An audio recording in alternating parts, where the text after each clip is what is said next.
Hello students, welcome back in my YouTube channel BS English grammar. आज हमारा topic है genitive case. Genitive case एक noun का ही टॉपिक है जो बहुत ही इंपॉर्टेंट है, जो हम पूरे कन्फ्यूज़न को क्लियर करेंगे कि एपोस्ट्रॉफी क्या होता है और ऑफ क्या होता है। जैसे हम शुरू करते हैं, हमारा टॉपिक है जेनेटिव केस। जेनेटिव केस जो होता है, जेनेटिव केस का दूसरा नाम होता है पजेसिव केस। पजेसिव केस को हम क्या कहते हैं? पॉसेस से लिया गया है, जिसको हम अधिकार या अधिकरण कारक कहते हैं। ये टॉपिक नाउन का टॉपिक है। नाउन का जेनेटिव केस जो होता है दो प्रकार से प्रयुक्त होता है। पहला होता है एपोस्ट्रॉफियस जेनेटिव, दूसरा होता है ऑफ जेनेटिव। जो एपोस्ट्रॉफियस जेनेटिव होता है और ऑफ जेनेटिव की और के का।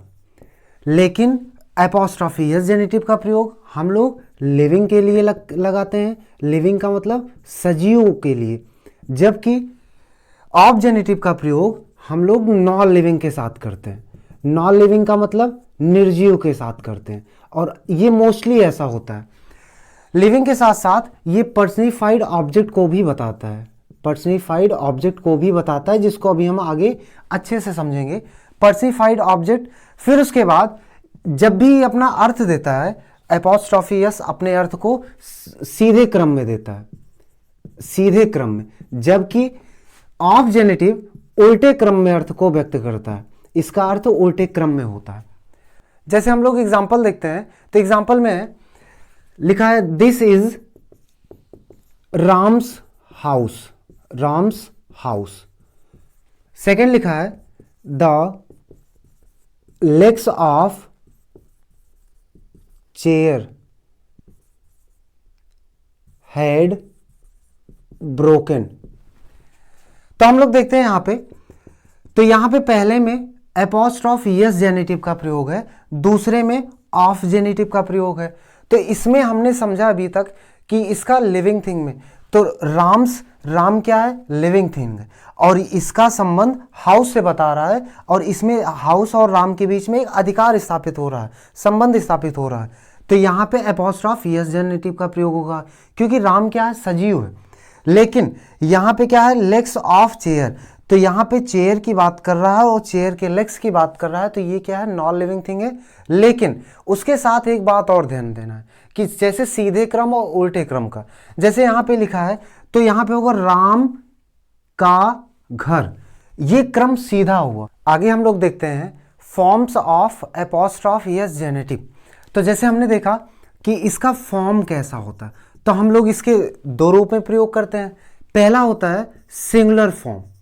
जब हम सिंगुलर फॉर्म की बात करते हैं, तो सिंगुलर फॉर्म में नॉर्मली जो यूज होता है, जैसे हमें लिखना है बॉय बुक। यहां पे मुझे दिखाना है कि बॉय क्या है? सिंगुलर है। ये किस फॉर्म में है? सिंगुलर है। और जब मुझे इसके साथ जोड़ना होगा, तो यहां जेनेटिव जो लगेगा ये एपोस्ट्रॉफियस लगेगा। लेकिन जब भी हमारा जो दूसरा फॉर्म बनता है, जिसका नाम है प्लूरल फॉर्म, तो प्लूरल फॉर्म में हम लोग देखेंगे कि यहां पे जैसे लिखा है बॉयज, फिर लिखा है बुक्स, क्योंकि यहां पे ये फॉर्म जो है ये प्लूरल हो चुका है। यहां बहुत सारे बॉयज की बात कर रहा है। जब ऐसी कंडीशन आती है कि प्लूरल में यस या यस लगा हो और उसके बाद हमें यहाँ पे जेनेटिव लगाना हो, तब यहाँ जेनेटिव के लिए केवल एपोस्ट्रॉफी लगाकर हम इसको प्लूरल बना देते हैं। लेकिन ऐसा भी नहीं है कि केवल एपोस्ट्रॉफी लगाने से ही, कभी कभी क्या होता है कि कुछ प्लूरल फॉर्म ऐसे होते हैं जिनके अंत में यस या यस नहीं आते, उनके साथ हम एपोस्ट्रॉफियस का प्रयोग करेंगे। जैसे हम देखते हैं यहां पे लिखा हुआ है चिल्ड्रन, यहां पे लिखा हुआ है मेन। तो ऐसी कंडीशन में हम जानते हैं ये दोनों प्लूरल है, लेकिन प्लूरल होने के बाद भी इनके अंत में यस या यस नहीं आता। उस कंडीशन में आपको यहां पे एपोस्ट्रॉफी यस लगाना पड़ेगा, यहां पे एपोस्ट्रॉफी यस लगाना पड़ेगा।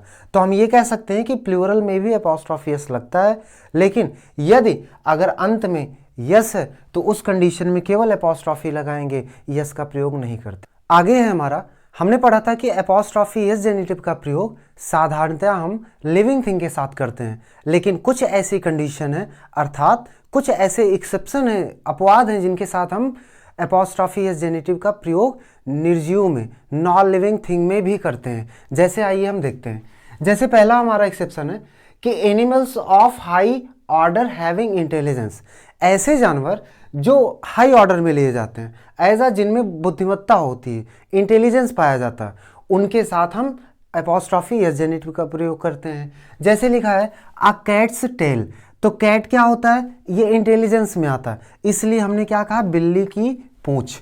फिर हमने लिखा अ हॉर्सेज हेड, तो यहाँ पे एपोस्ट्रॉफी यस जेनेटिव का प्रयोग हुआ है क्योंकि हॉर्स भी इंटेलिजेंस एनिमल में आता है।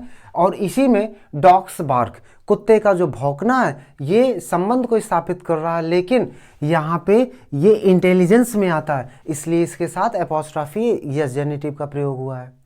आगे है हमारा, जैसे लिखा है नाउन डिनोटिंग पर्सनिफाइड थिंग्स, अभी हमारा शब्द आया था पर्सनिफाइड। पर्सिफाइड का मतलब जो होता है ऐसी चीज़ें जो मानव से युक्त हो, ऐसा लगे जिसमें सजीवता पाई जाए। जैसे लिखा हुआ है नेचर्स लॉ, अब यहाँ पे एपोस्ट्रॉफी यस जेनेटिव का प्रयोग हुआ है, लेकिन नेचर क्या है, नॉन लिविंग है, लेकिन इसके साथ क्या है, नेचर्स लॉ, ऐसा लग रहा है जैसे प्रकृति का भी कोई नियम है और कानून है, इसलिए यहाँ पे क्या लगा है, यहाँ पे एपोस्ट्रॉफी यस जेनेटिव लगा है। यहाँ लिखा इंडियाज हीरो, भारत के नायक, नायकों की बात कर रहा है, इसलिए यहाँ क्या लगा है, एपोस्ट्रॉफी यस जेनेटिव, क्योंकि यहाँ पे इंडिया और हीरो के बीच में ये पर्सनिफाइड कर रहा है, मानवीकृत कर रहा है। आगे है नाउन डिनोटिंग, ऐसे कुछ शब्द हैं जो संज्ञा को डिनोट करते हैं, नाउन को बताते हैं, लेकिन तरह तरह के रूपों में। जैसे पहला है टाइम को, जो समय को बताते हैं। जैसे लिखा आर डेज वर्क, एक दिन का काम, तो यहाँ पे डे क्या है, ये टाइम को बता रहा है, और टाइम को, ईयर को, मंथ को, इन सब को बताने वाले अगर कोई नाउन आते हैं तो उनके पहले भी हम, उनके साथ भी हम क्या लगाते हैं, एपोस्ट्रॉफी यस जेनेटिव लगाते हैं।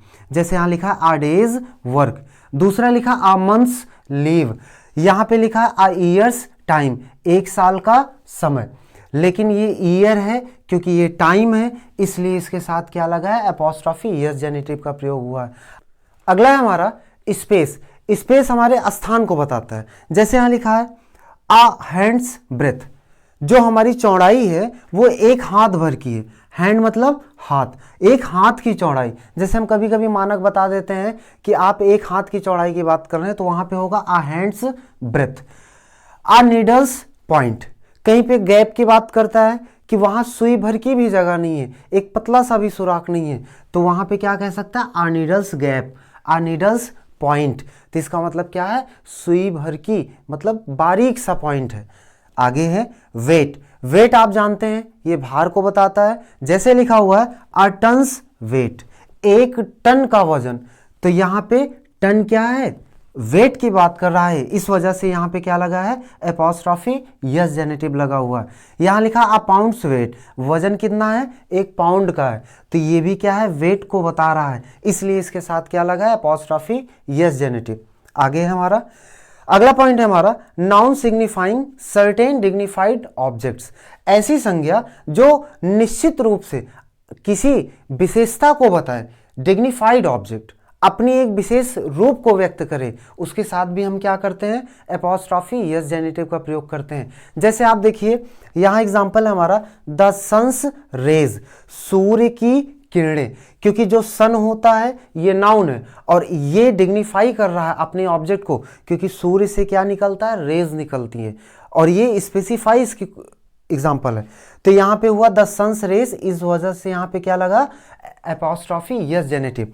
आगे है द अर्थ्स क्रिएचर्स, पृथ्वी के प्राणियों की बात कर रहा है, तो अर्थ जो होता है, अर्थ का जो स्पेसिफाई जो क्वालिटी होती है वो क्या है, उसके क्रिएचर्स हैं, इस वजह से प्राणी है, इस वजह से यहाँ पे क्या लगा, एपोस्ट्रॉफी यस जेनेटिव का प्रयोग हुआ, क्योंकि ये डिग्निफाई कर रहा है, ऐसा नाउन है जो अपने डिग्निफाइड ऑब्जेक्ट को बता रहा है। यहाँ पे द कोर्ट्स डिक्री, जो कोर्ट होता है, कोर्ट की जो डिक्री शब्द है हम लोग अक्सर कहते हैं डिग्री, तो उस डिग्री का ही शुद्ध रूप होता है डिक्री, जहाँ पे जिसकी विजय पाया जाता है, कोई जीत पाया जाता है, तो यहाँ क्या होगा, कोर्ट्स डिक्री, तो यहाँ पे इसका डिग्निफाइड ऑब्जेक्ट है, इसलिए यहाँ पे एपोस्ट्रॉफी यस जेनेटिव का प्रयोग हुआ। अगला पॉइंट है हमारा some special case of apostrophe yes genitive, हम लोग एपोस्ट्रॉफी यस जेनेटिव का कुछ स्पेशल केस पढ़ेंगे। जैसे पहला है जेनेटिव केस इन अपोजिशन। पहली बात तो ये है कि हम जेनेटिव केस का प्रयोग करेंगे कहाँ पे, अपोजिशन। पहले तो इसको समझते हैं, अपोजिशन का मतलब होता है पास पास, लेकिन हम ये ध्यान देंगे कि ऐसे नाउन या नाउन फ्रेज जो पास पास लिखे जाते हैं उनमें हम जेनेटिव का प्रयोग कैसे करते हैं। जैसे हमारा एग्जांपल है, this is Ramesh Gujral the painters house. तो इसमें कॉमा का बड़ा इंपॉर्टेंस होता है। तो इसका अर्थ ये है कि ये रमेश गुजराल, मतलब वही रमेश गुजराल जो पेंटर है, पेंटर का घर है, उन्हीं की मैं बात कर रहा हूं।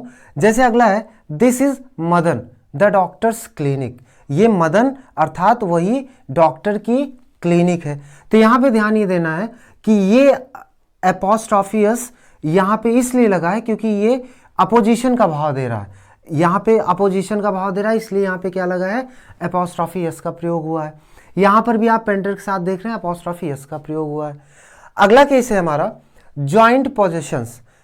कभी कभी जब हम दो जुड़े हुए नाउन्स को जोड़कर हम अधिकार दिखाते हैं तो वहां पे क्या होता है, जॉइंट पोजीशन। जैसे यहां पे देखिए, this is William and Mary apostrophe s house. तो यहां पे ये एपोस्ट्रोफियस लगा हुआ है जो विलियम और मैरी दोनों के बीच में सिर्फ एक बार लगा हुआ है।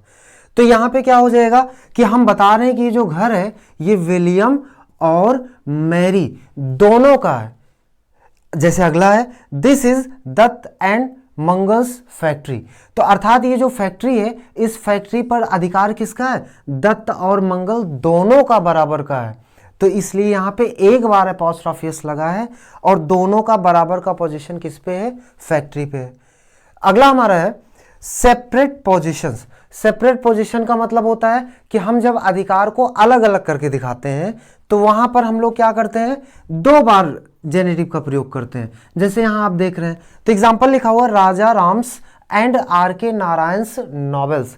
तो यहां पे क्या है कि ये जो नॉवेल की बात कर रहा है ये राजा राम आर के नारायण, अर्थात ये दोनों के अलग अलग नॉवेल की बात कर रहा है, ये सेपरेट भाव दिखा रहा है। तो यहां पे कह रहा है कि राजा राम और आर के नारायण का अलग अलग नॉवेल्स है। जैसे किड्स एंड इट्स पोएम्स, तो यहां पोएम दो है, कीट की अलग है और ईट की अलग है, तो इसीलिए यहां पे लगा किड्स एंड यहां पे लगा इट्स पोएम्स। और इसी वजह से ये जो है प्लूरल में लिखे गए हैं, क्योंकि यहां पे सेपरेट भाव दिखा रहा है, इसलिए ये क्या है, सेपरेट है।